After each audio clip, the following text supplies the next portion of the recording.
One day I came home and heard laughter in my living room. My daughter-in-law was showing the house to a buyer. "I thought about selling it, Mom. After all, you've already lived your life," I answered calmly. "And you've just started ruining yours." The silence hit like a slap. She turned pale.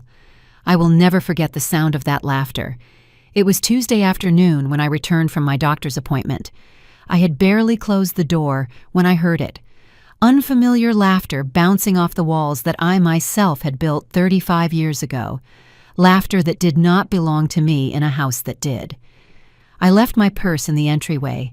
My hands were shaking not from fear, but from something I couldn't yet name. I walked slowly toward the living room, each step on the solid wood floor that I had chosen piece by piece. And then I saw them. Vanessa, my daughter-in-law, was standing by the main window pointing to the garden with that look of ownership she had perfected in recent months. Next to her, a man in a gray suit was taking pictures with his cell phone. A man I had never seen in my life. "The finishes are original," she was saying with a bright smile. "Look at these high ceilings, this natural lighting. It's a gem of a property." I froze in the doorway. The stranger nodded, writing something in a notebook. "And how much is she asking for it?" Vanessa didn't even flinch. $480,000. It's a fair price considering the location and the size of the lot. $480,000. The exact value of my house. The number that only appeared on my private documents. I felt the air grow thick. Then she saw me. Her eyes met mine for a fraction of a second. And in that instant, something in her expression changed. It was not shame. It was calculation. She was measuring what to say, how to get out of this. "Oh, Mom," she said in a voice that was far too sweet. "I didn't hear you come in." I didn't answer. I just held her gaze while the stranger extended his hand to me. "Good afternoon, ma'am. I'm Mr. Maldonado. I came to see the property." My mouth moved on its own. "To see my property?" Vanessa let out a nervous laugh. "It's just, well, I thought it would be a good idea to explore options." She approached me, lowering her voice as if sharing a secret. "After all, you've already lived your life, Mom. This house is too big for one person. Don't you think it would be better to sell it so we could all enjoy that money?" The silence that followed was deafening. Mr. Maldonado coughed uncomfortably, looking between Vanessa and me, as if he had just realized he had walked into a minefield. But I didn't take my eyes off her. Off that woman who came to my house 2 years ago asking for shelter, who slept in my sheets, who ate from my plates, who swore in front of my son that she would love him in wealth and in poverty. "You've already lived your life."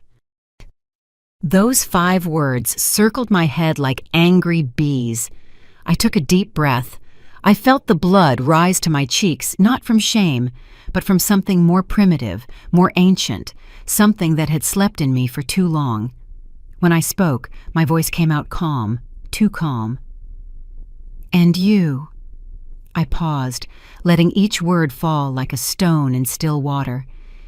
"You've just started ruining yours." Vanessa blinked. The smile froze on her face. "Excuse me." I didn't repeat myself. I just turned to Mr. Maldonado, who was already putting away his notebook with obvious haste. "Mr. Maldonado, I'm sorry you wasted your time," I said with icy courtesy. "This house is not for sale, it never has been, and whoever told you otherwise has no right over it." The man nodded quickly, murmuring apologies as he headed for the door. Vanessa tried to stop him, but it was too late. The door closed with a sharp click, and then we were alone. Vanessa turned to me, and for the first time since I met her, I saw something different in her eyes. It was not regret, it was barely contained fury. "How dare you humiliate me like that?" she hissed. "I was just trying to help. This house is falling apart. You can't maintain it anymore. And Ryan and me—" "Ryan and you," I interrupted. "You live here because of my generosity, you eat my food, you sleep under my roof, and now I find you trying to sell what doesn't belong to you." She turned pale, completely pale. "I wasn't. I just wanted—" "What did you want, Vanessa?" My voice was still calm, but every word came out sharp as a scalpel. "To take my house from me while I'm still breathing, to leave me with nothing because you decided I'm not worth it anymore." She didn't answer. Her lips trembled. I walked toward her, and although I am 8 inches shorter at that moment, I felt like I was looking down on her. "This conversation is not over," I whispered. "But I'm going to give you some advice. Pray that your husband doesn't find out about this before I decide what to do with you." I turned and went up the stairs to my bedroom. My legs barely supported me, but I couldn't let her see it. I couldn't let her know that inside I was falling to pieces. I locked the door. I sat on the edge of my bed. That same bed where I slept with my husband for 30 years, where I cared for him in his last days, where I cried his death until I ran out of tears. And only then, in the silence of my own room, did I let the trembling in my hands spread throughout my body. "You've already lived your life." How dared she? How dared she look at me and decide that my time was over, that I no longer deserved the very roof I built with my own hands?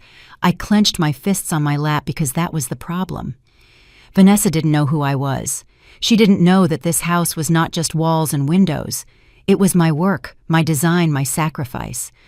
And worse, she didn't know how far I was capable of going to protect it, but she was about to find out.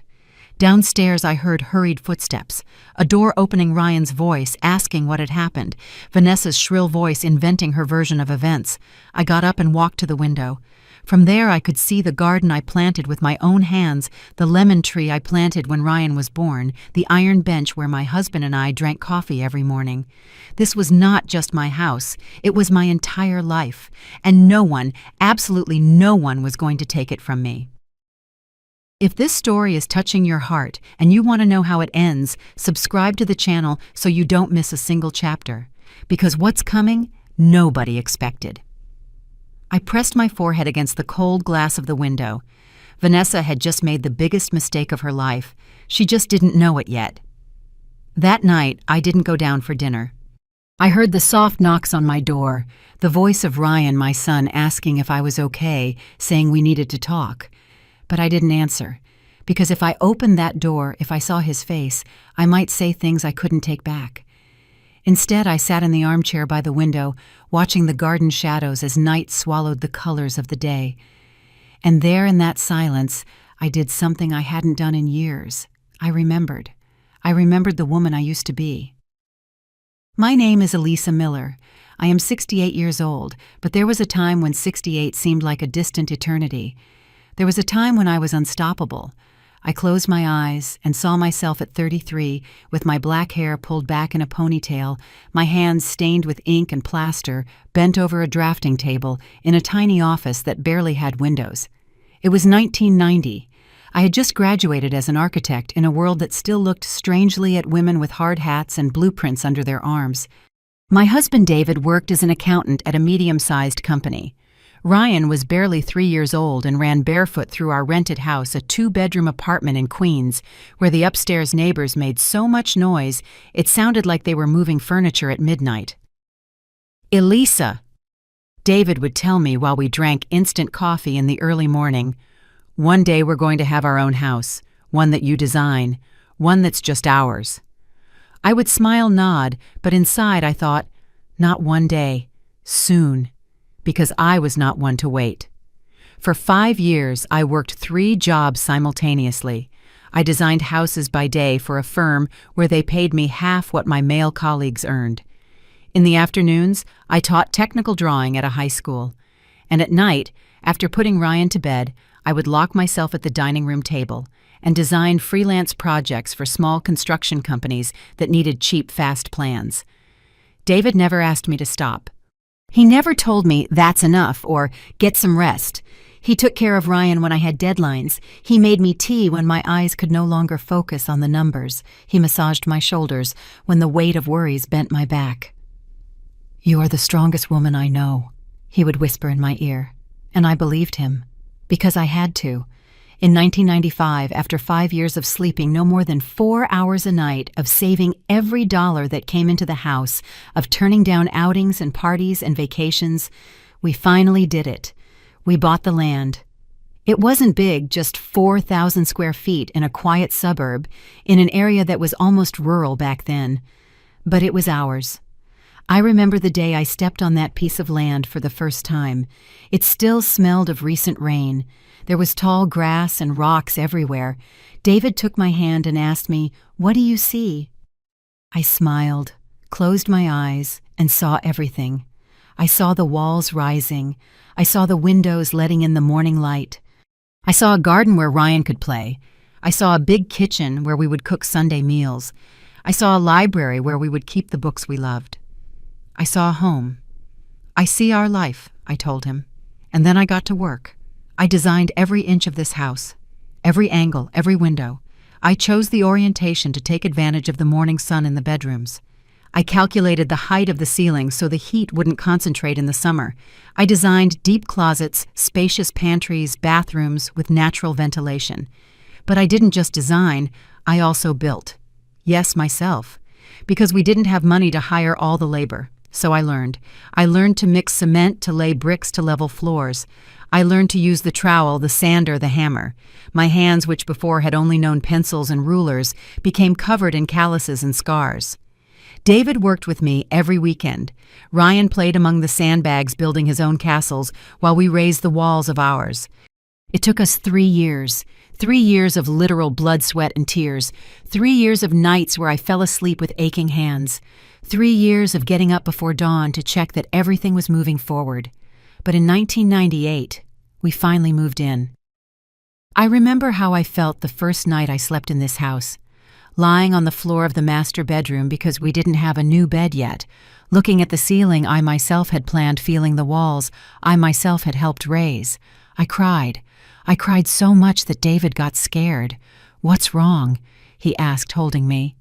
"Nothing," I whispered. "It's just, we did it. We really did it." This house wasn't just bricks and concrete. It was living proof that when a woman decides something, the entire universe has to step aside. The years passed. Ryan grew up within these walls. He learned to ride a bike in this garden. He celebrated birthdays in this living room. He brought friends, girlfriends, dreams. David and I grew old here. We celebrated anniversaries, mourned losses, planted trees, repainted rooms. Every corner of this house held a piece of us. And then 8 years ago, David got sick. Pancreatic cancer, stage 4. 6 months to live, the doctors said. He lived for 11. 11 months where this house transformed into a hospital, a refuge, a temple, where I transformed into a nurse, a warrior, an anticipated widow. I cared for him here in our bedroom, in that bed where we had slept together for 30 years. I gave him his medicine. I bathed him when he could no longer do it himself. I read him his favorite books. I held his hand while the pain split him in two. And he died here in my arms, looking at me with those eyes that had seen me build empires from scratch.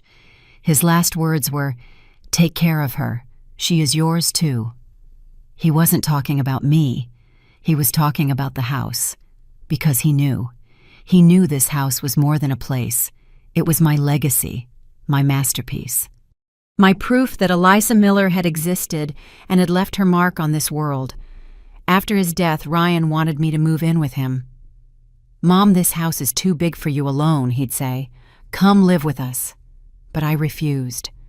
How could I abandon the only place where I could still feel David? How could I leave the trees we planted together, the rooms we painted, the garden where I scattered his ashes? I stayed. Alone, yes, but at home. And now, 27 years after I finished building it, 35 since I bought the land, someone walked into my living room and decided that none of that mattered, that I had lived long enough, that it was time to sell. I opened my eyes. The night had completely fallen. The city lights flickered in the distance like fallen stars. I got up from the armchair. My knees protested, but I ignored them. I walked to my closet and took out an old shoebox that I kept on the highest shelf. Inside were the original plans for this house. Yellowed, folded, stained with coffee and tears and construction dust. I unfolded them on the bed. I ran my fingers over the lines I had drawn decades ago. Every measurement, every calculation, every dream made real. This house was worth $480,000 according to the current market, but to me it was priceless.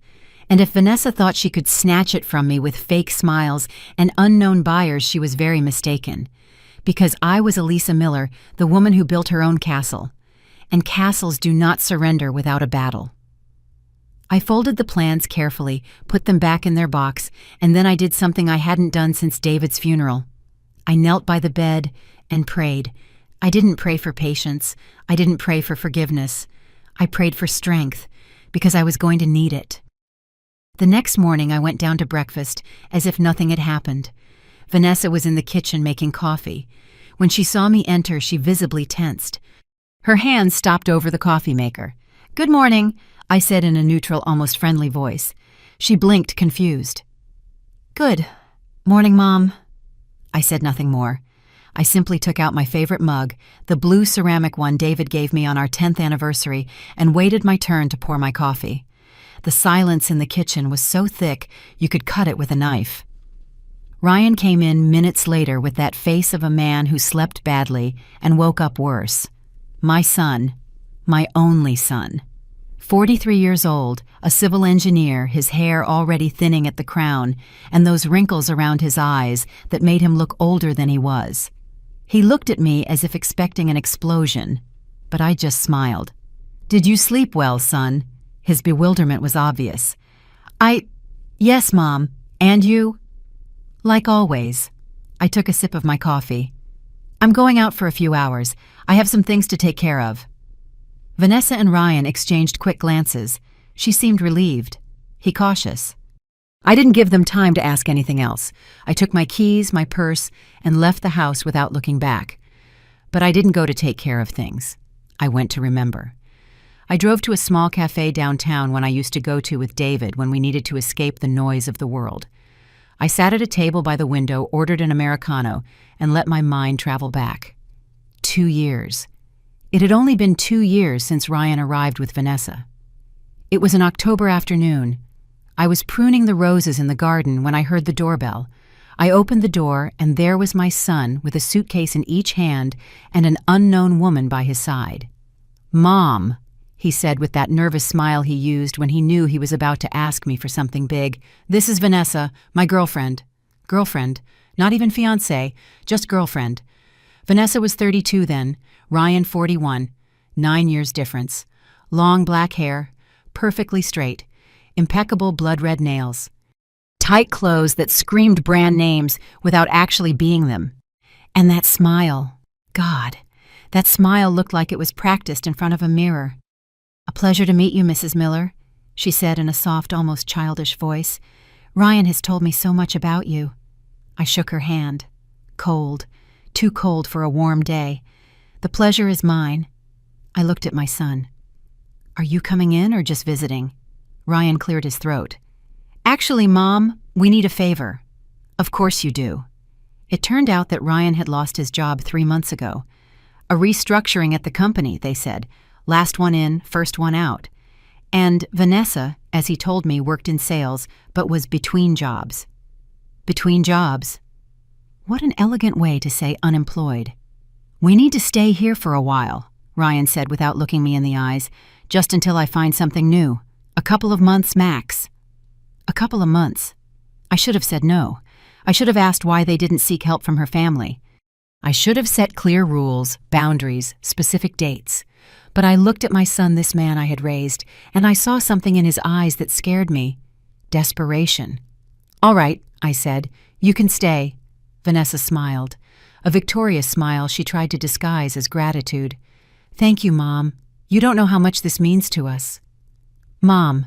She was already calling me Mom without even being married. The first few days were tolerable. Vanessa was friendly, helpful. She helped with the cleaning. She made breakfast. She asked if I needed anything from the supermarket. Ryan spent his mornings sending out resumes and doing video interviews. In the afternoons, he would go out with Vanessa to see the neighborhood, or they would lock themselves in their room. I tried to give them space. After all, they were a couple. They needed privacy. But then the changes began. Small at first, almost imperceptible. Vanessa started reorganizing the kitchen. "It's just more practical this way, Mom," she'd say as she moved my pots from their spot. She changed the curtains in the living room without asking me. The others were already very old, she justified. She brought in a new sofa she bought on sale and relegated my favorite armchair to the basement. "This one is more modern," she assured. Every time I protested, Ryan intervened. "Mom, it's not a big deal. She's just trying to help." Help? By erasing my presence from my own house. But I kept quiet, because I didn't want to be that mother-in-law, the one who complains, the one who interferes, the one who makes drama over everything.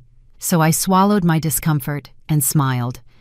The couple of months turned into 6, then a year, then a year and a half. Ryan got sporadic freelance jobs, but nothing stable. Vanessa kept looking, but never found anything that convinced her. And meanwhile, my house stopped being mine. Vanessa invited friends over without telling me. They celebrated birthdays of people I didn't know in my living room. They used my good china, the one I only brought out for Christmas. They left dirty dishes in the sink for me to wash. When I asked them to contribute to the expenses, Ryan would look at me with sad puppy eyes. "Mom, you know we're tight, as soon as things get better." But things never got better. And every day Vanessa behaved less like a guest and more like the owner. She started calling my house our house, referring to my garden as our garden, my living room as our living room. When her friends asked, she'd say, "Yes, we live here. It's a family home," as if I were just a tenant in my own property. Ryan seemed blind, or worse, he seemed to not want to see. One night I confronted him. It was 6 months ago, after Vanessa redecorated my dining room without even consulting me. "Son," I said when we were alone, "we need to talk." He sighed as if he already knew what was coming, as if he was tired of hearing it. "Mom, please don't start." "Start what? Defending what's mine, asking for a minimum of respect." "Vanessa respects you," he said, but his voice sounded hollow, as if repeating something he had rehearsed. "She just wants the house to look good, to be a pleasant place for everyone. It was pleasant before she arrived." Ryan closed his eyes. "Mom, don't do this, please. Do what reminds you that this house is mine, that you are here because of my generosity." "I know it's your house," he finally exploded. "You think I don't know. You think she doesn't remind me every single day how grateful I should be." I froze. "Vanessa doesn't remind me of anything," he continued, his voice trembling. "She just acts as if she has a right to be here." "I know, because I gave it to her." He ran his hands over his face.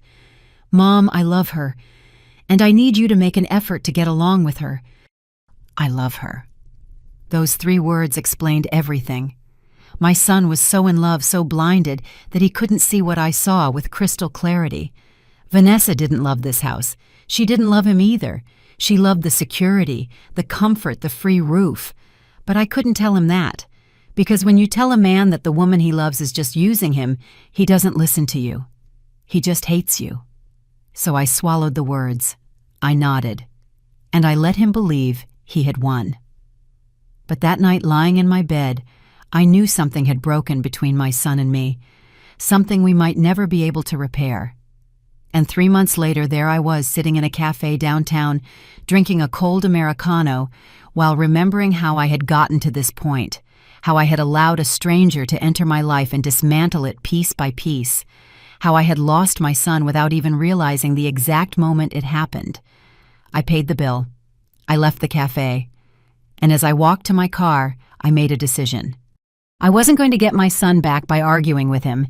I was going to get him back by showing him the truth. And for that, I needed evidence. Ants don't destroy a house in one day. They do it slowly, patiently. One crumb at a time, one piece of wood after another, until one day you realize the foundations are hollow and it's too late. That's how Vanessa took my life from me. Not with one blow, with 1,000 small stings that seemed insignificant at first. I returned home that afternoon determined to observe, to document, to see with new eyes what I had been ignoring for months. And what I saw froze my blood. I entered through the front door, and the smell hit me first. It wasn't the usual scent, that mix of old wood and garden flowers that I loved so much. It was perfume, a sweet, heavy perfume that saturated the air like toxic fog. Vanessa had bought one of those electric diffusers and placed it in the entryway. French vanilla, the label said.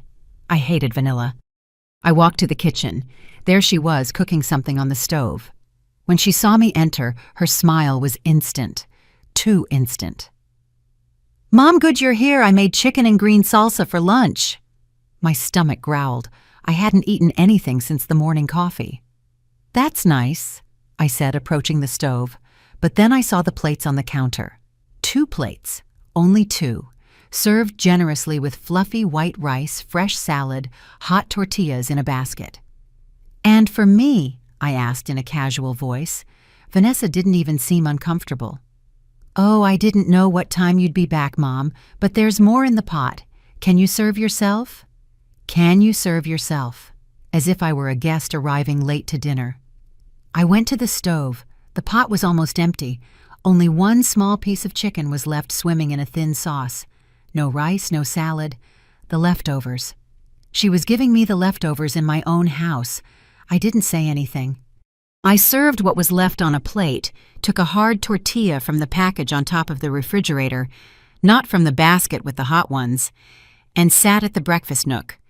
Not in the dining room because Vanessa and Ryan were already settled there, eating, laughing, talking about a series they were watching together. I ate alone in silence, looking out the window at the garden I had planted. The chicken was cold. That night I decided to stay awake. I waited until I heard the bedroom doors close, until the hallway lights went out, until the house was plunged into that deep midnight silence. Then I went downstairs barefoot, like a thief in my own home, and started looking. First the living room. The furniture Vanessa had brought in wasn't on sale, as she had said. I checked the tag still stuck to the bottom. Luxury department store. Each piece cost over $4,000. With what money had she bought them, if she was supposedly unemployed? I opened the drawers of the new cabinet. Invoices. Piles of invoices in the name of Vanessa Quiroga. Credit cards. 4 different ones. All with balances in the red. I took pictures with my cell phone. Every invoice, every bank statement I found hidden between magazines and papers. Vanessa owed $32,000 on one card, $24,000 on another, $18,000 on the third, and $15,000 on the last one. $89,000 in debt. And I thought she had no money. I kept looking. In the study that used to be David's, now converted into Vanessa's office, I found something else. Printed emails. Conversations with a lawyer named Anderson dated 2 months ago. "Dear Ms. Quiroga, in response to your inquiry about obtaining power of attorney due to the owner's incapacity, I inform you that—" My breath caught. Owner's incapacity. Mamantius. She was researching how to declare me incompetent, how to take away my legal control over my own property. My hands were shaking so much I almost dropped the papers. I photographed them all, every line, every incriminating paragraph. There was more. A home appraisal done 3 weeks ago by a company I had not hired. $480,000, it said, and a handwritten note in the margin. Buyer interested, $30,000 deposit. $30,000 deposit.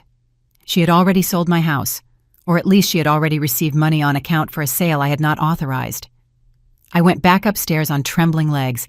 I locked myself in my room. I connected my cell phone to the old laptop I had stored away and transferred all the photos. The evidence was there, clear, irrefutable. But a part of me still couldn't believe it, still wanted to think that maybe I had misunderstood, that maybe Vanessa had an explanation. How naive I was. The following days were a silent nightmare. I started noticing things I had ignored before, things I had convinced myself weren't a big deal, like the way Vanessa organized meetings at my house without telling me. Her friends would arrive in the afternoons. They would settle in the living room as if it were theirs. They drank my wine. They used my bathroom. They left lipstick stains on my crystal glasses. I protested once. "Vanessa, I would have liked you to tell me you were having visitors." She smiled with that fake sweetness I knew so well. "Oh, Mom, I thought you wouldn't mind. After all, you're in your room. We're not even bothering you." In my room, as if I were an old woman confined to a nursing home. Or like the day I came home from grocery shopping and found my bedroom door locked. From the outside. "Why is my room locked?" I asked, with the grocery bag still in my hands. Vanessa came out of the kitchen drying her hands. "Oh, I was cleaning and didn't want the dust from the hallway to get in. It's open now." A lie. When I went in, everything was exactly as I had left it. She hadn't cleaned anything. She had been looking for something. Documents, probably. Deeds. I started keeping everything under lock and key. My passport, my important papers, the deeds to the house that I used to keep in the study. And then the worst part began. The dinners. Vanessa started cooking elaborate meals for herself and Ryan. Steak, fresh pasta, desserts. But for me, there was always an excuse. "Oh, Mom, I thought you already ate." "I made just a little because Ryan and I are on a diet." "There's some of lunch left in the fridge. You can heat it up." Always leftovers. Always cold. Always alone. One night, Ryan and Vanessa had baked salmon with roasted potatoes and caprese salad. I ate a ham sandwich that I made myself sitting at the breakfast nook while they laughed and poured wine in the dining room. My dining room. My wine. My house. And me eating alone like a beggar. The worst part Ryan didn't even notice, or he didn't want to notice. When her visitors came, Vanessa had a perfect technique. "The house is beautiful," her friends would say. "Thank you," she would reply, as if she had built it with her own hands. "We've made a lot of improvements since we arrived." We've. As if they were the owners. And if I came downstairs while they had visitors, Vanessa would look at me with a tense smile. "Mom, do you need something? We're in the middle of a meeting." As if I were interrupting. As if I had no right to be in my own living room. One afternoon, one of her friends asked me directly, "And you are Ryan's mother?" Before I could answer, Vanessa intervened with a syrupy voice. "Yes, she lives here with us. She's getting on in years and needs company, right, Mom?" Lives here with us. As if they were the owners. As if I were the freeloader. I smiled. I nodded. And I went up to my room with my heart in pieces. That night, lying in my bed looking at the ceiling I had designed, I felt something I hadn't felt in years. It wasn't sadness. It was rage. A deep, ancient rage born from somewhere dark in my chest and spreading like fire through my veins. How had I allowed this? How had I let this woman enter my life and tear it apart piece by piece? How had I allowed her to treat me like trash in my own home? But the rage wasn't just against Vanessa. It was against myself. For being a coward. For keeping quiet. For smiling when I should have screamed. For being the good mother-in-law when I should have been the owner of my own life. I got out of bed. I walked to the mirror. The woman looking back at me was 68 years old. Wrinkles around her eyes. Gray hair peeking through the dye. Age spots on her hands. But she also had something else. She had the look of someone who had built empires, who had raised houses with her own hands, who had survived losses that would have destroyed others. Enough, I told my reflection, and for the first time in 2 years, I felt that the woman in the mirror believed me. There are moments in life where everything changes in a second. A medical diagnosis, a call at midnight, a door that opens and reveals something you shouldn't see. For me, that moment came on a Tuesday morning, 3 days after finding Vanessa's debts. Ryan had left early for a job interview. Vanessa was still sleeping, or so I thought. I went down to the kitchen to make coffee when I saw the envelope. It was on the dining room table, a large manila envelope, with the logo of a notary's office printed in the corner. Notary Public 186, Mr. Harold Carmody. The envelope was open. I should have left it there. I should have respected her privacy. I should have... But it was no longer time for should have. I took out the documents, and what I read took my breath away. It was a power of attorney form. Written in the name of Vanessa Quiroga, granting her broad and general powers to administer, sell, mortgage, and perform any act of ownership over the property located at 47 Cedar Lane. My house, my address. But the most terrifying part wasn't that. It was the signature at the bottom of the document. A shaky, irregular signature. That was supposedly mine. Only I had never signed that paper. My hands were shaking so much I almost dropped the pages. There were more documents. A letter from the notary requesting the appearance of Mrs. Elisa Miller to ratify the power granted, dated 2 weeks ago, and a handwritten response supposedly in my handwriting saying, "For health reasons, I cannot appear in person. I authorize my daughter-in-law, Vanessa Quiroga, to proceed on my behalf." my handwriting, or at least a near-perfect imitation of it. I felt the walls closing in on me. Vanessa wasn't just planning to sell the house. She had already forged documents to do it legally. I photographed everything, every page, every fake signature, every incriminating line, and then I found something else, a copy of my official ID. But it wasn't my current driver's license. It was an old one I had lost 2 years ago and reported missing. How had she gotten it? The answer hit me like a punch. She had been going through my trash, my drawers, my old documents stored in boxes in the basement.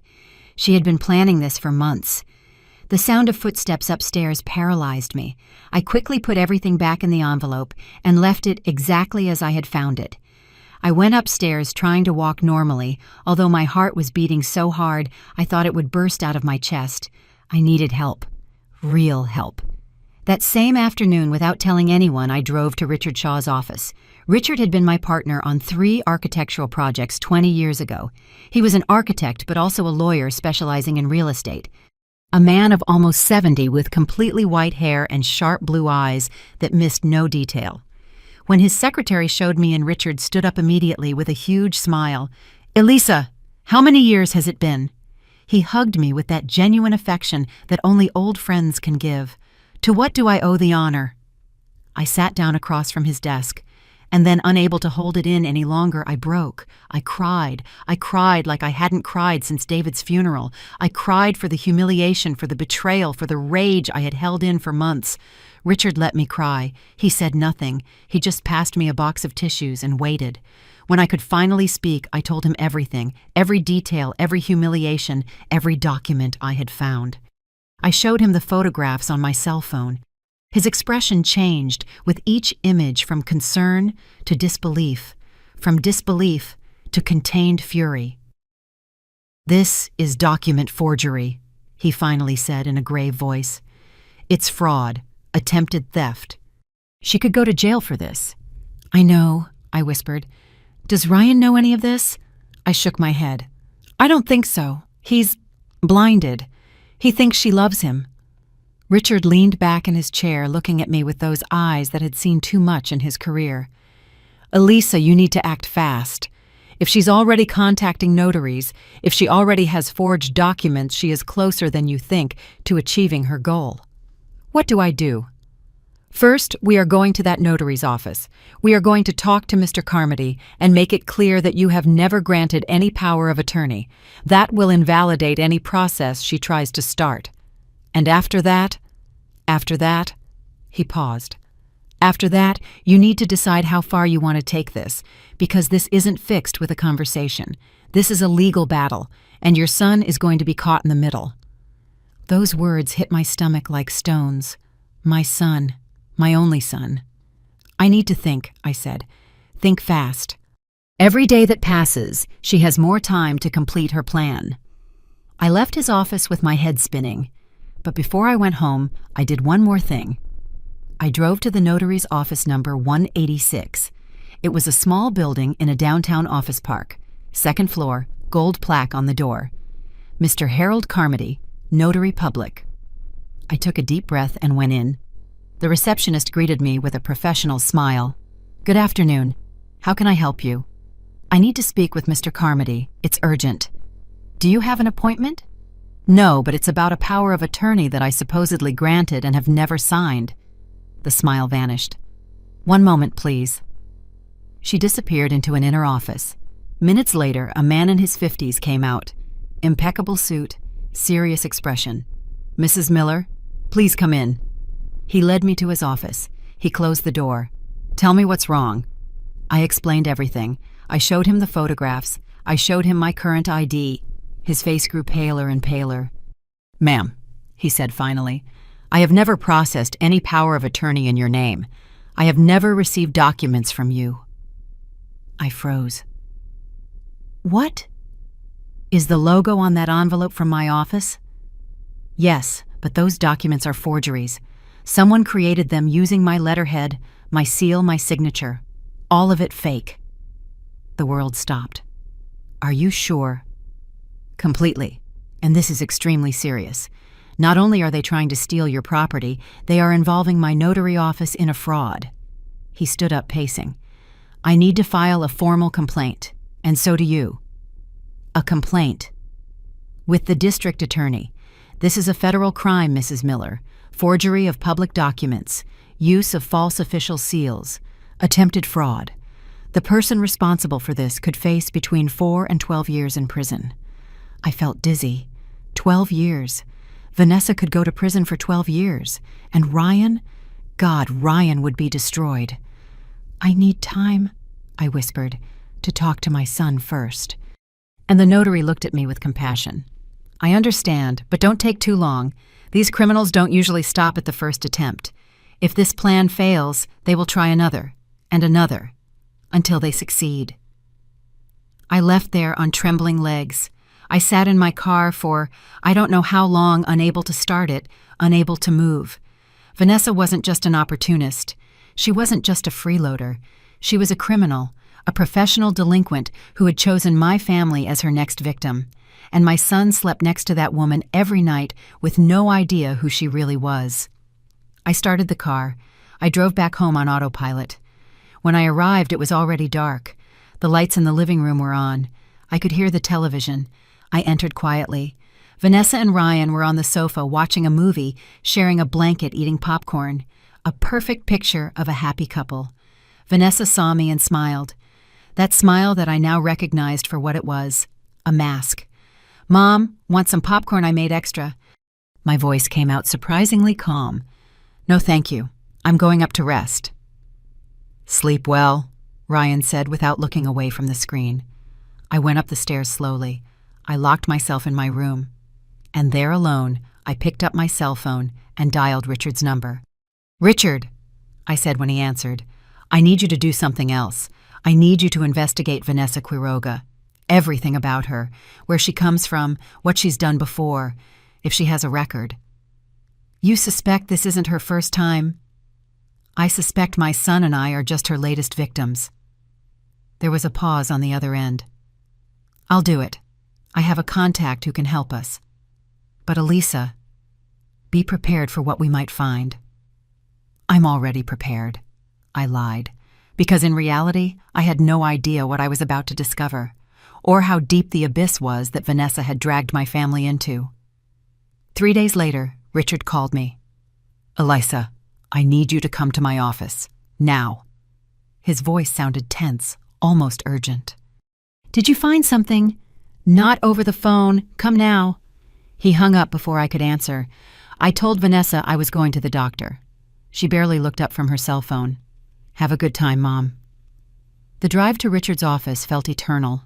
Every red light, every turn, every minute seemed to crawl by like molasses. When I finally arrived, Richard was waiting for me. His expression was grim, more grim than I had ever seen it.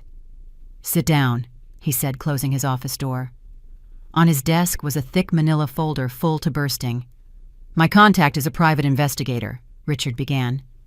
I gave him Vanessa Quiroga's full name and asked him to check everything. Criminal record, credit history, social media, everything. He was quiet for a moment, as if deciding how to say what was coming. "Richard, you're scaring me." "You should be scared." He opened the folder. "Elisa Vanessa Quiroga is not who she says she is." My heart stopped. "To begin with," he continued, pulling out documents, "her full name is Vanessa Quiroga, 34 years old, born in Houston, but there is something Ryan definitely does not know." He put a document in front of me, a marriage certificate. "Vanessa is married." The world tilted. "What? Legally married to a man named Javier Ruiz for 8 years. They never got divorced. The marriage is still valid." I read the certificate with trembling hands. There was her name, her signature, date March 14, 2017. That means, my voice broke, that her relationship with Ryan is legally invalid. If they got married tomorrow, it would be bigamy, a crime. Richard pulled out more papers. "But there's more, much more." He showed me a police report. Houston, Texas, 2019. Vanessa was reported by a woman named Patricia Oswald. The accusation: fraud and theft. Vanessa was living with Patricia's son, convinced the family she needed help. And over the course of 6 months, she tried to take ownership of a family property valued at $300,000. I felt sick. The complaint was withdrawn because they reached an out-of-court settlement. The family paid her $20,000 to leave and never come back. Richard moved to another document. But it didn't end there. In 2021 in Phoenix, another complaint. This time from a 60-year-old man named Michael Torres. Vanessa became his girlfriend, moved into his house, and in less than a year, she had emptied his bank account. $40,000. More papers, more complaints, more victims. In 2022, in Denver, an entire family. She convinced them she was a real estate agent, got $35,000 from them as a deposit for a house that never existed. Each document was a hammer blow to my chest. And now she's here, Richard finished, in your house, with your son, following the same pattern she has used for years. I couldn't breathe. Literally, I couldn't get air into my lungs. Ryan. It was all I could say.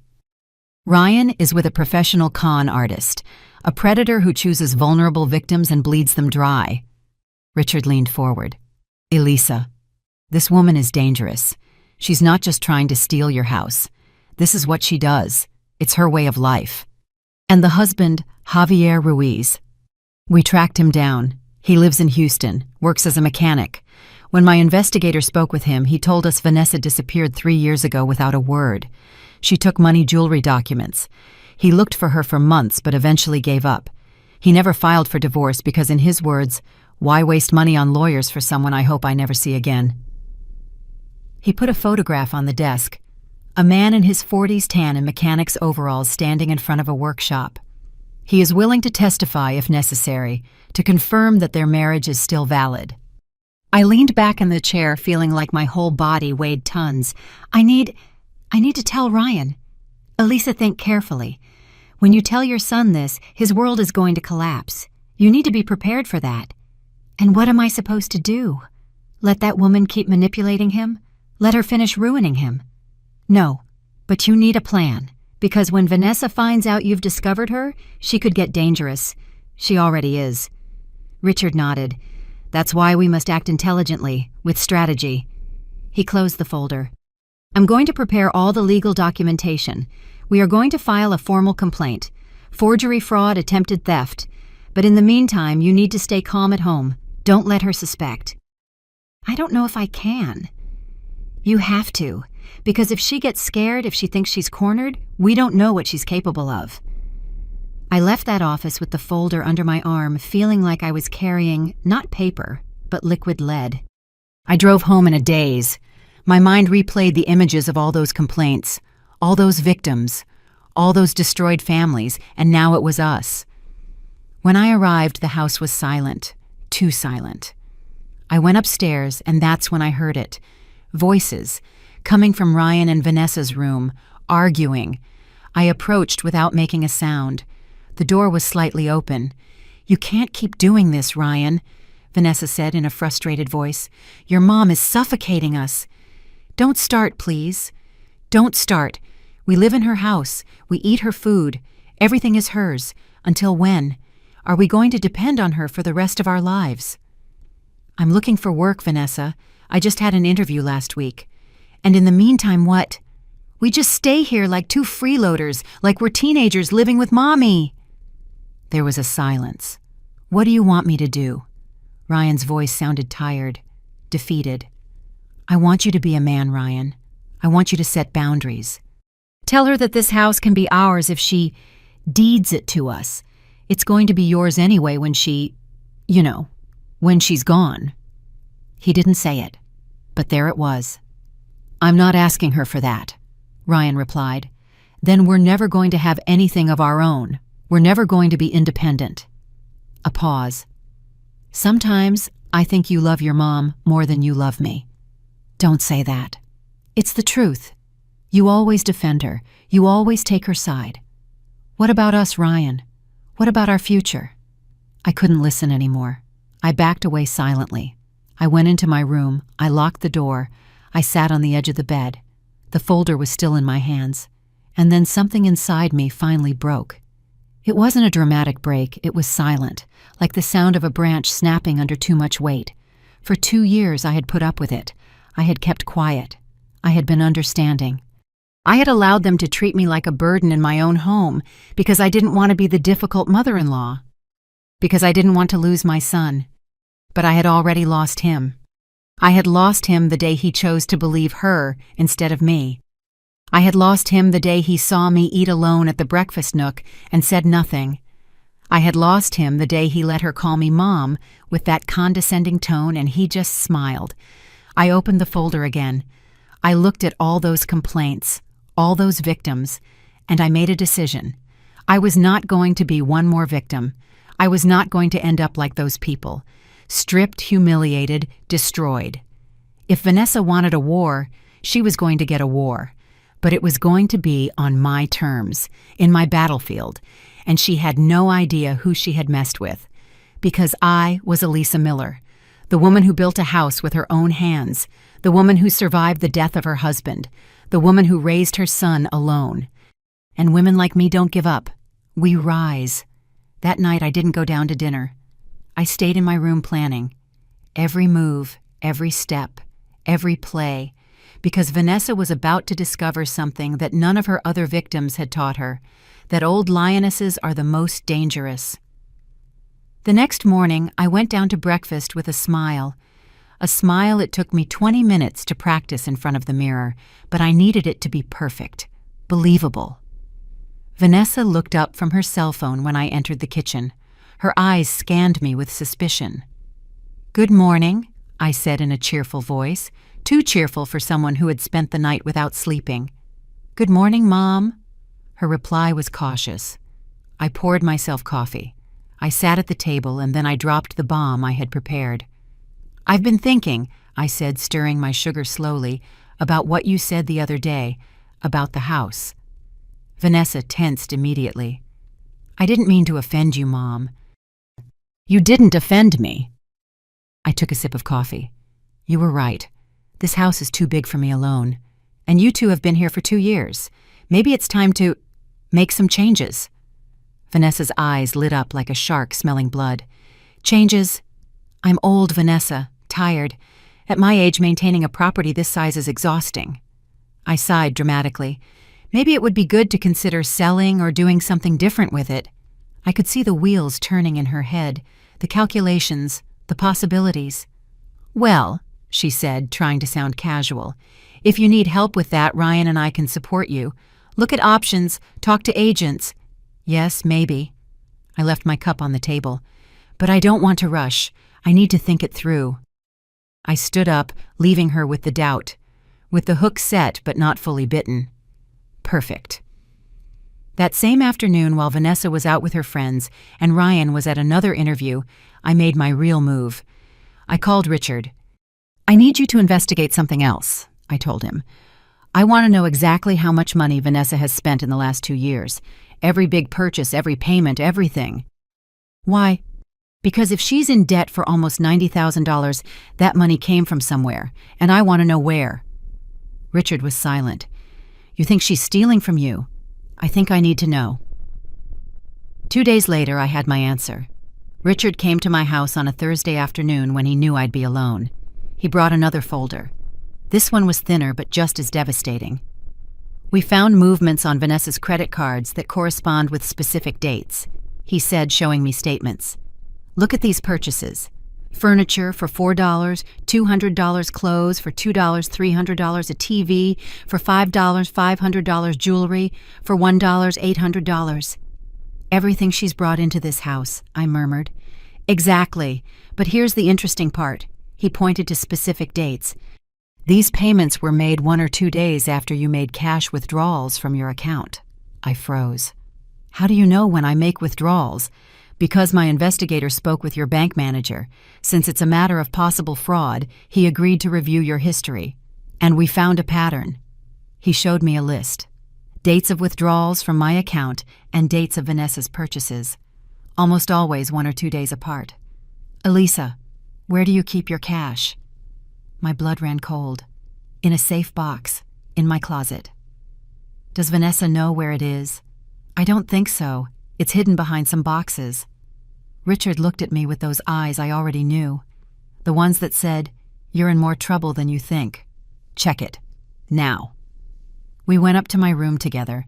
I opened the closet. I moved the boxes. I took out the metal safe box I had bought years ago. I opened it with the key I always carried in my wallet. Inside, there should have been $15,000, my life savings. Money I kept for emergencies. I counted the bills with trembling hands. $7,300. $7,700 were missing. "It can't be," I whispered. "I locked it. I always lock it." Richard picked up the safe box. He examined it, and then he pointed to the tiny marks around the lock. It was forced, probably with a pick or a thin tool, and then they closed it again so you wouldn't notice. I sat on the bed. My legs wouldn't support me. "She's robbing me," I said out loud. "She's not just planning to sell the house. She's stealing my money directly." "Yes, and this is enough to add theft to the charges." Richard sat next to me. "Elisa, we already have evidence of everything. Document forgery, attempted fraud theft. It's time to act." "Not yet." He looked at me surprised. "What? Not yet?" I repeated, feeling something inside me harden like steel. Because if I report her now, she'll say she knew nothing, that it was a misunderstanding. That I gave her permission. She'll cry, she'll play the victim, and Ryan will defend her. "Then what do you propose?" "I propose we give her more rope. Let her believe her plan is working, and when she's at her most confident, when she thinks she's already won..." I paused. "Then we close the trap." Richard studied me for a long moment. "Are you sure?" "Completely. This requires you to act, to pretend, to play along." "I know. And you have to be willing for Ryan to see things that are going to break him." That sentence hurt, but I nodded. "It's the only way he'll see the truth." Richard took out his phone. "All right, then let's do it right. My investigator is going to install hidden security cameras in your house." Cameras. Tiny ones, in strategic places. Living room, kitchen, your bedroom. We're going to record Vanessa's every move, every conversation, every attempt at theft or manipulation. Is that legal? In your own home. Recording someone who is committing crimes against you, completely legal, and it will be irrefutable evidence. I stood up. I walked to the window. From there I could see the garden where David and I planted the lemon tree when Ryan was born. That tree was huge now, its branches shading half the garden. "Do it," I said without turning. "Install the cameras. Record everything." "And what are you going to do?" I turned to him. "I'm going to give her the greatest gift a con artist can receive." "What gift?" "A seemingly weak victim who is about to make a huge mistake." The next few days were pure acting. I became the confused old woman Vanessa had always wanted me to be. I started to forget things. Names, dates where I left my keys. "Oh, I forget everything," I'd say with a nervous chuckle when Vanessa looked at me. I watched her mentally note every lapse. I started leaving documents accidentally on my desk. Bank papers, statements, the old will where I left everything to Ryan. One afternoon, I heard her enter my room while I was in the garden. The cameras Richard had installed recorded everything. That night, I reviewed the recording on my laptop. There was Vanessa entering my room, looking through my drawers, photographing my documents with her cell phone. I felt disgusted, but also satisfied, because every second of that video was evidence. I continued my performance. I started making comments about how tired I was of dealing with paperwork and red tape. "Oh, Vanessa," I told her one afternoon while she pretended to help me organize documents. "Sometimes I think I should just give general power of attorney to Ryan so he can handle everything. I'm too old for this stuff." Her eyes lit up. "That's not a bad idea, Mom. That way you can stop worrying." "Yes, maybe." I left the sentence hanging. That same day, the camera in the living room recorded a conversation between Vanessa and someone on the phone. "Yes, the old woman is caving. Give her 1 more week and I'll have the power of attorney." "No, the son is useless. He does what I tell him. $480,000. I already told you." Yes, same plan as in Denver, but this time it won't fail. Richard was right. This was what she did. Her perfected M.O. But there was something else I needed to know. Something that bothered me like a thorn in my side. Richard. I told him on the phone that night, I need you to investigate one more thing. Name it. Vanessa's husband, Javier Ruiz. I want you to go see him personally. Show him pictures of Ryan. I want to know if Vanessa has told him about us. Why? Because I have a hunch. 3 days later, Richard returned with information that left me speechless. I spoke with Javier Ruiz, he said.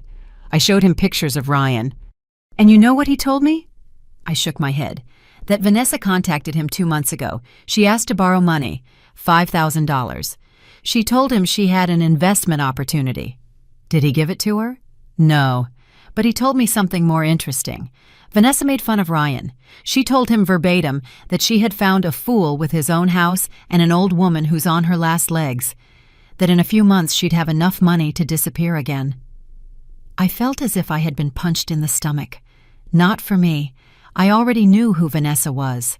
But for Ryan, my son. The man who was working 18 hours a day, sending resumes, who was up at night worrying about his future, who loved that woman with every fiber of his being. He was just a fool to her, a tool, a means to an end. Javier is willing to testify, Richard continued, to testify about everything Vanessa told him and to confirm their marriage is still valid. Good, I said, my voice colder than it had ever sounded, because it's almost time. Time for what? To close the trap. That night, I sat in front of my laptop and reviewed everything we had collected.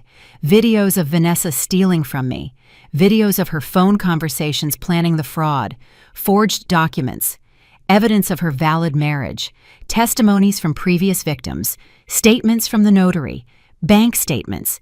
It was enough, more than enough, but something was missing. The perfect moment was missing. The final blow that would make everything fall like dominoes. And then I had an idea that Richard called risky and potentially explosive, but I called it poetic justice. The plan was simple in theory, brutal in execution. I was going to give Vanessa exactly what she wanted, a weak, confused victim ready to be manipulated to the end, and then when she thought she had won, I was going to show her who had been playing whom all along. But for it to work, I needed to act better than ever. Richard, I said when we met at a cafe far from my house, I need you to contact the buyer, that Mr. Maldonado that Vanessa brought to the house.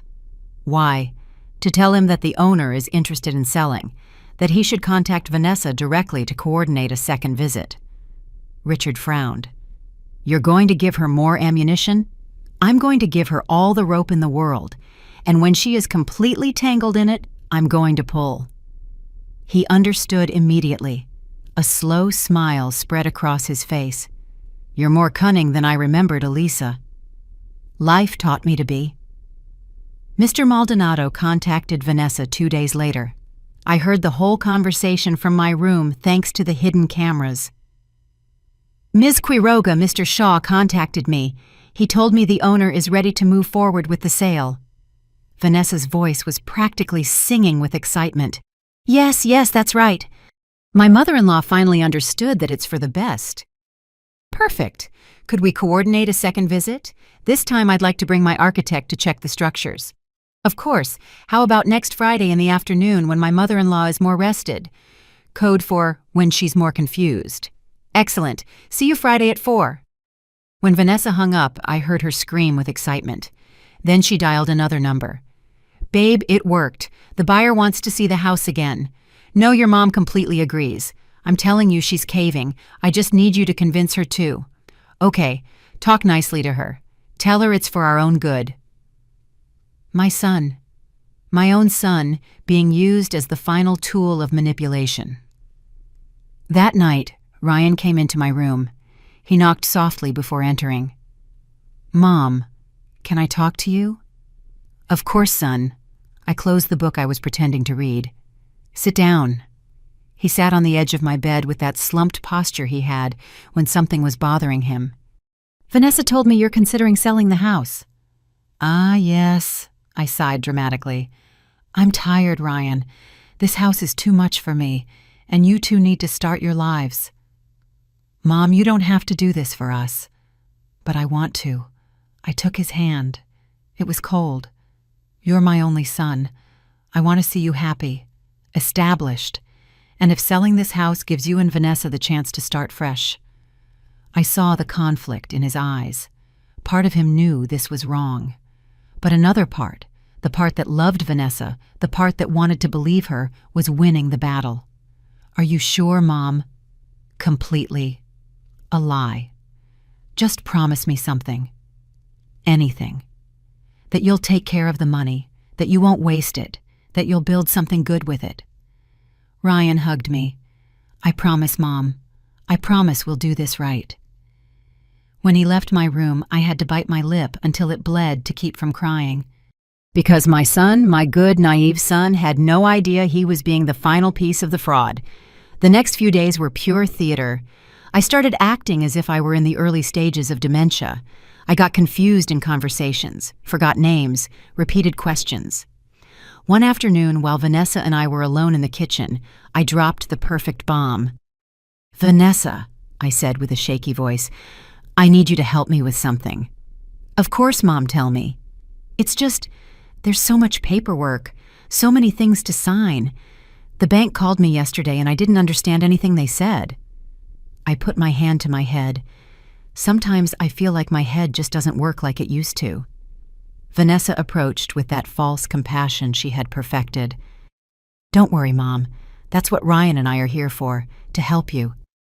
Really? I looked at her with teary eyes. Because I've been thinking. Maybe I should give you power of attorney, so you can handle things. You're younger. You understand all this modern stuff better. Vanessa's eyes lit up as if it were Christmas. If you think it's necessary, Mom, I'll gladly support you. I just don't want to be a burden. You could never be a burden. She took my hands, cold, calculating hands. Let me help you. We'll go to the notary's office together. We'll get everything settled with legal papers so you can rest easy. You'd do that for me? Of course, Mom. We're family. Family. The word tasted like poison in my mouth. Then we'll go tomorrow, I said. We'll get everything settled. That night I called Richard. She's going to try to take me to a notary tomorrow. Which one? I don't know, but I bet it won't be a real one, or it'll be some corrupt notary who works with her. Are you going to go? I'm going to go. And you are going to follow us. Elisa, this is dangerous. I know, but I need evidence of her trying to complete the fraud. I need it recorded, documented, and irrefutable. There was a pause. All right, but you're going to wear a hidden recorder, and I'll be half a block away at all times.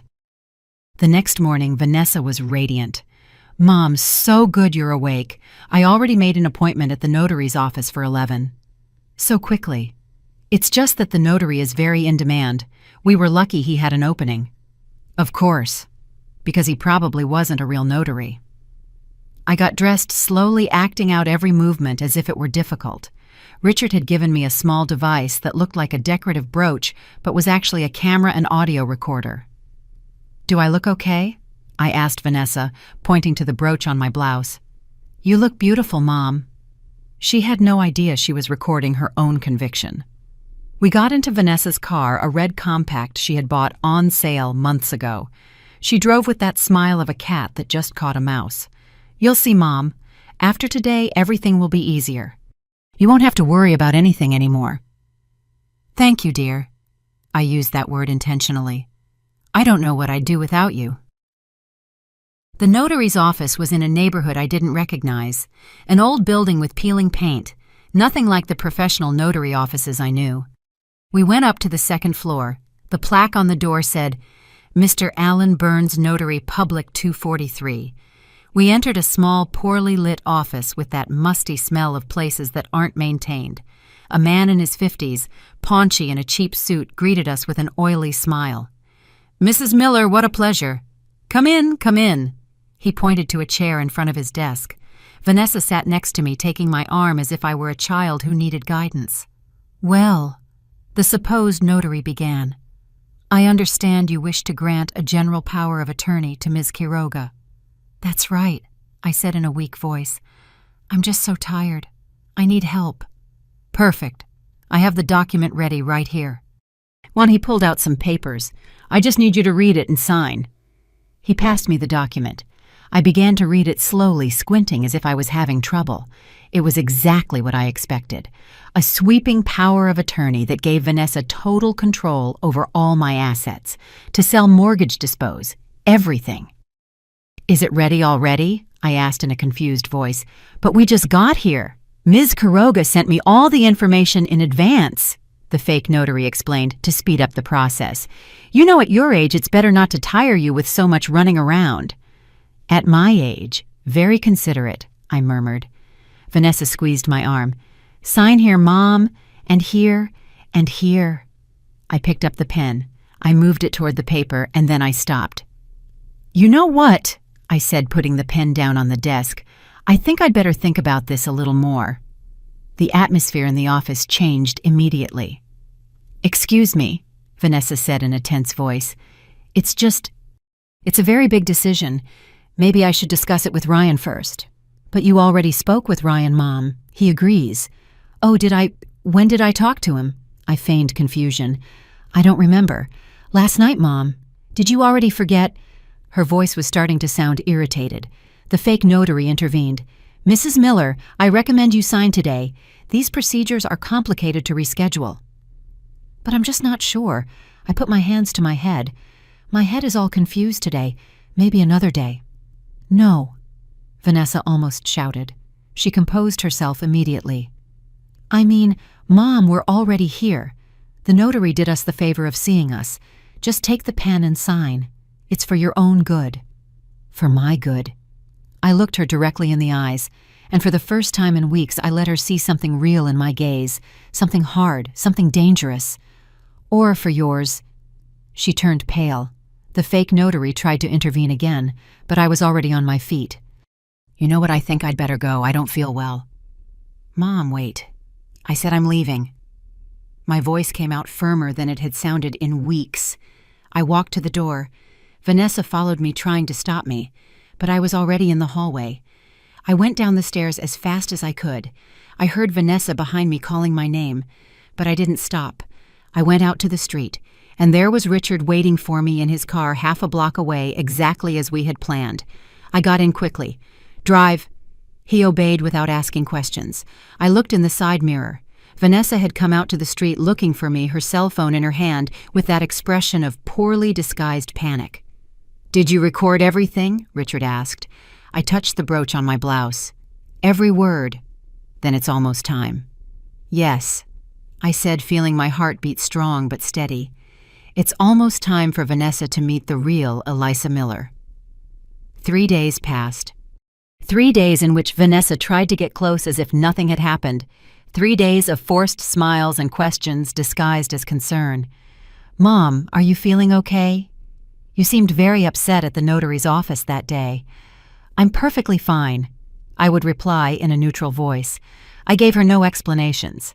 I gave her no peace. I just gave her silence. And silence, I discovered, was the most powerful weapon of all. I watched her squirm. I watched her mind work, trying to understand what had gone wrong, if I suspected something, if she should change her strategy. But she didn't know it was already too late. On Wednesday afternoon, while Vanessa was in the living room talking on the phone in a low voice, I was in my room, coordinating the final move. Richard, I said on the phone, it's time. Arrange the dinner for Friday. Are you completely sure there's no turning back after this?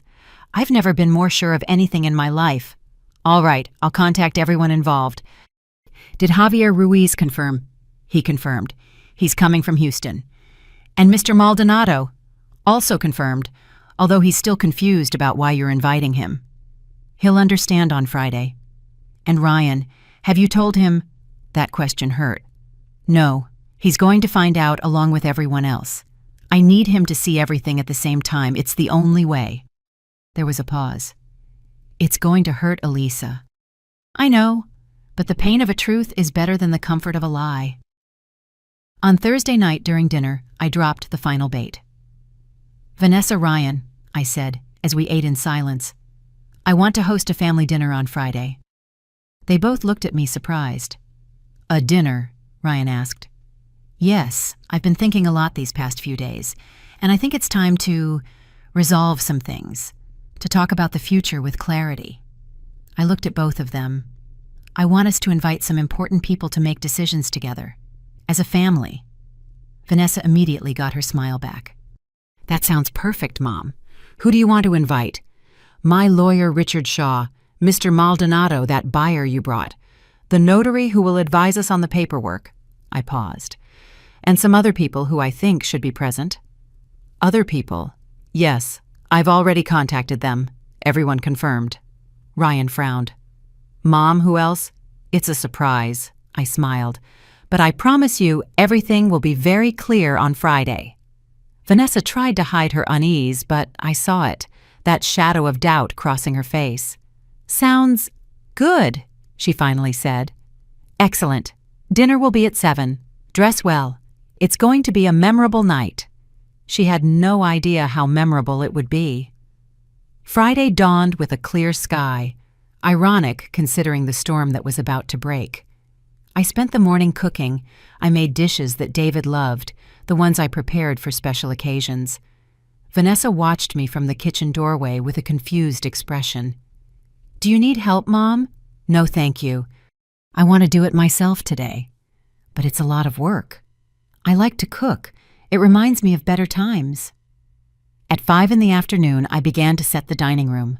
I took out the good china, the silver cutlery, the crystal glasses.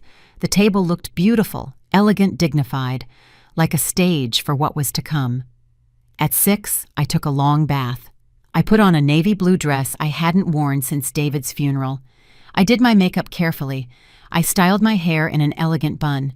When I came downstairs, Ryan looked at me, amazed. "Mom, you look beautiful." "Thank you, son." I kissed his cheek. Today is an important day. Vanessa came down minutes later. A tight red dress, high heels, too much makeup. She looked like what she was, a desperate woman trying to impress. At 7 o'clock sharp, the doorbell rang. "I'll get it," I said. It was Richard, impeccable suit briefcase in hand, serious expression. "Elisa," he kissed my cheek. "Ready?" "Ready." We entered the dining room. Ryan and Vanessa were already seated. "Ryan, Vanessa, you know Mr. Shaw." They both greeted him with tense politeness. The doorbell rang again. It was Mr. Maldonado. He looked confused but polite. "Mrs. Miller, thank you for the invitation, although I'm not sure I understand." "Everything will be clear, Mr. Maldonado. Please come in." I sat him at the table. Vanessa watched him with a wary expression. The doorbell rang again. This time it was Mr. Carmody, the real notary. "Mr. Carmody, thank you for coming." "Mrs. Miller, when you explained the situation, I couldn't refuse." Vanessa had turned considerably pale. "Mom," Ryan said, "what is going on?" "Patient's son," and then the guest no one expected arrived. I answered the doorbell myself this time. And when I opened the door, there he was, Javier Ruiz, Vanessa's legal husband, a man of 42, tan, his face marked by sun and hard work. He was wearing clean jeans and a dress shirt. He had dressed up for the occasion. "Mrs. Miller," he said in a respectful voice. "Javier, thank you for coming all this way." "It's the least I can do." I led him to the dining room, and when Vanessa saw him, the color completely drained from her face. "Javi," she whispered. Ryan looked between them confused. "Who is this man, Mom?" "Ryan," I said in a firm voice. "I'd like you to meet Javier Ruiz, Vanessa's husband." The silence that followed was absolute. "What?" Ryan's voice came out as a squeak. Vanessa shot up. "This is a misunderstanding. I can explain." "Sit down." My voice cut through the air like a whip. Something in my tone made her obey. I stood at the head of the table. Everyone was looking at me, but I only had eyes for Vanessa. "This dinner is about the truth," I began. "A truth that has been buried under lies for 2 years." "Mom, what are you talking about?" Ryan looked completely lost. "Let me show you, son." I nodded to Richard. He took his laptop from his briefcase and placed it on the table. He connected it to a small portable projector aimed at the white dining room wall. "We're going to watch a movie," I said. "The movie of how Vanessa Quiroga has been destroying our family." I pressed play.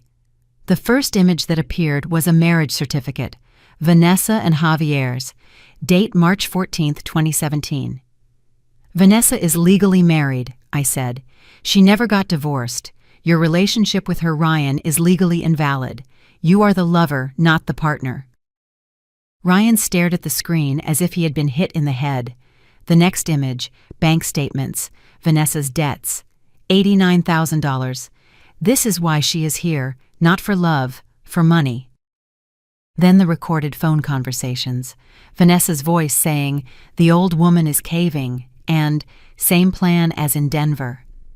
Next, the videos of her entering my room, searching my drawers, photographing my documents, stealing from my safe box. She stole $700 of my savings. And finally, the forged documents, the power of attorney with my imitated signature, the fake letter to the notary. She tried to steal my house using forged documents, signature forgery, fraud, theft. Every image was a blow, every document a stab. Ryan had stopped breathing, literally. He was frozen, his eyes fixed on the wall, watching his reality crumble piece by piece. Vanessa tried to get up, but Mr. Carmody spoke. "Ms. Quiroga, I recommend you remain seated. I have already filed a formal complaint with the district attorney. There is an arrest warrant in process." She collapsed into her chair. "No," was all she could say. I turned to Javier. "Mr. Ruiz, could you please tell us what Vanessa told you when she contacted you 2 months ago?" Javier nodded, looking at Vanessa with a mixture of pity and contempt. "She told me she had found a fool with his own house and an old woman who's on her last legs, that soon she'd have enough money to disappear again. She asked me to lend her $5,000 to speed up the plan."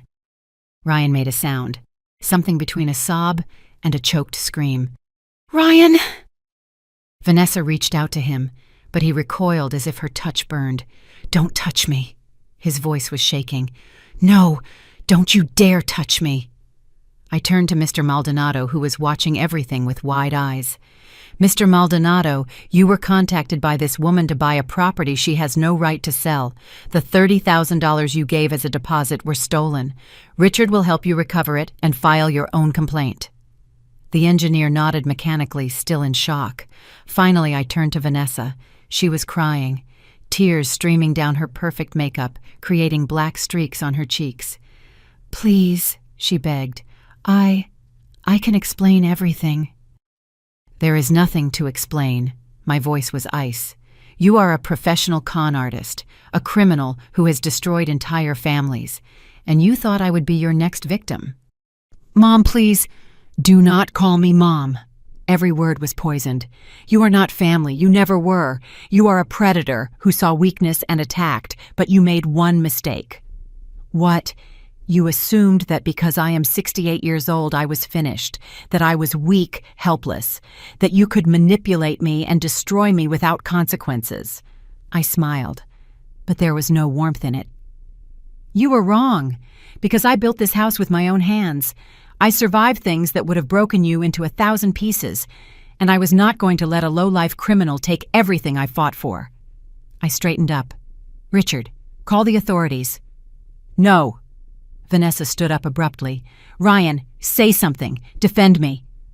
All eyes turned to my son. Ryan was sitting with his hands on the table, staring at them as if they weren't his. His eyes were red, his face shattered. When he spoke, his voice was broken. Completely broken. Was any of it ever true? Vanessa opened her mouth, closed it, opened it again. I did love you." "Liar," the word lashed out. "It was all a lie, from the beginning." He stood up slowly. He walked toward her, and for a moment I thought he was going to hug her, to forgive her, to be the weak man she thought he was. But instead, he stopped in front of her and said the only thing that mattered. "I want you out of this house. Now. Ryan, Now." The shout echoed in the dining room. Vanessa stumbled back, tripping over her chair. She looked around for support, but only found hard, accusing stares. "You have no right," she began. But then the authorities arrived. 2 officers from the DA's office, a man and a woman. They had the warrant. "Vanessa Quiroga." She nodded weakly. "You are under arrest for document forgery, fraud, and theft. You have the right to remain silent." They handcuffed her right there in my dining room on the hardwood floor I had laid with my own hands. As they took her away, she looked at me one last time. There was no pleading in her eyes, just pure hatred. "This isn't over," she hissed. "For you it is," I replied. "It ended for you the day you decided Elisa Miller was an easy victim." They took her away. The door closed, and the silence that remained was deafening. After everyone left the house, fell silent. A different silence than before. This one wasn't filled with tension or manipulation. It was an empty, hollow silence. Ryan was still sitting in the dining room. He hadn't moved since they took Vanessa. He just stared at his hands on the table as if looking for answers in the lines of his palms. I sat down across from him. "Son, don't." His voice was sharp. I waited. The minutes passed like hours. Finally, he looked up. His eyes were red swollen. "How long did you know?" "Weeks. Richard investigated everything after I found the forged documents. And you didn't tell me anything. You needed to see it for yourself. If I had just told you, you wouldn't have believed me." He ran his hands over his face. "You're right. I wouldn't have believed you. I would have defended her." A bitter laugh escaped his throat. "What kind of idiot am I?" "You're not an idiot.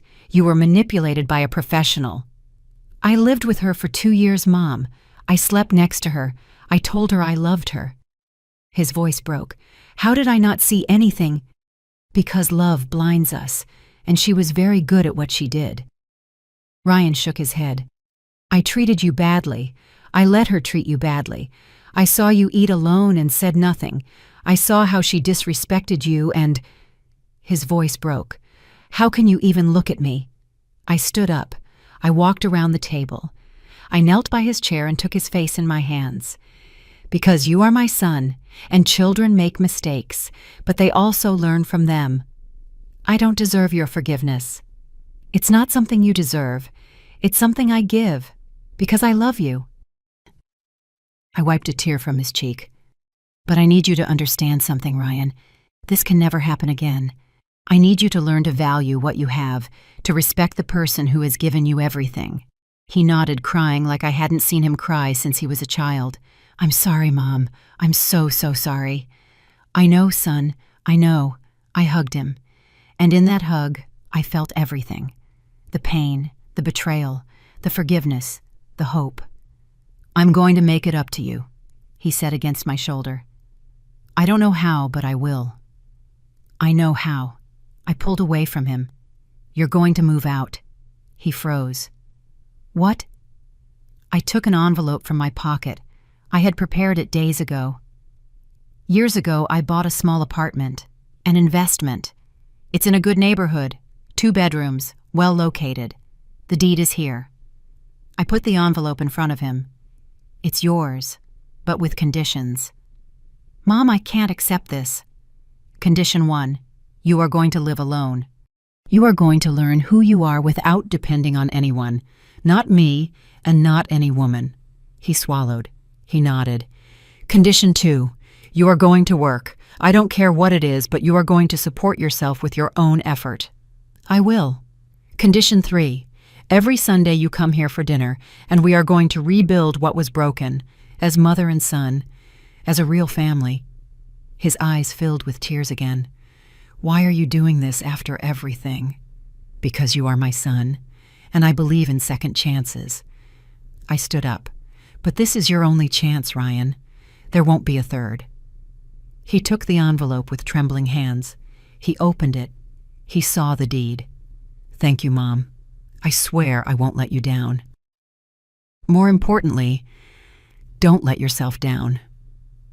He stayed that night, his last night in this house as a resident.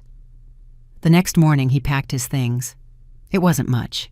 A suitcase, a few boxes. At the door he hugged me tight. "I love you, Mom. And I love you, son. Always." He left, and I closed the door knowing that for the first time in 2 years, my house was mine again. The following months brought peace. Vanessa was sentenced to 8 years in prison. Forgery, fraud, theft. Her history of previous victims weighed heavily in the sentencing. Mr. Maldonado got his money back. He even thanked me for exposing her. Javier Ruiz finally filed for divorce. And I renovated my house. Not the structure, but the soul of it. I painted walls, changed furniture. I removed every trace of Vanessa. I turned the study into a small architecture workshop. I started giving free classes to older women who wanted to learn design. Ryan kept his word. Every Sunday he arrived with flowers or sweet bread. We ate together. We talked. Really talked. Slowly, very slowly, we rebuilt what had been broken. Today, as I write this, sitting in my garden, looking at the lemon tree that David and I planted 43 years ago, I understand something fundamental. True wealth is not in what you possess. It is in what you do not allow to be taken from you. Your dignity, your peace, your home, your soul. Vanessa tried to take everything from me, but she forgot something essential. Women like me are not built on easy days. We are forged in storms, and when the storm passes, we are still standing, stronger than before. If this story touched your heart, let me know in the comments where you are watching from. Has something similar happened to you? Do you know someone who needs to hear this? Like, share, and subscribe to Elderly Stories for more real-life stories that remind us it's never too late to defend what is yours, because dignity has no age, and old lionesses always have the sharpest claws. End.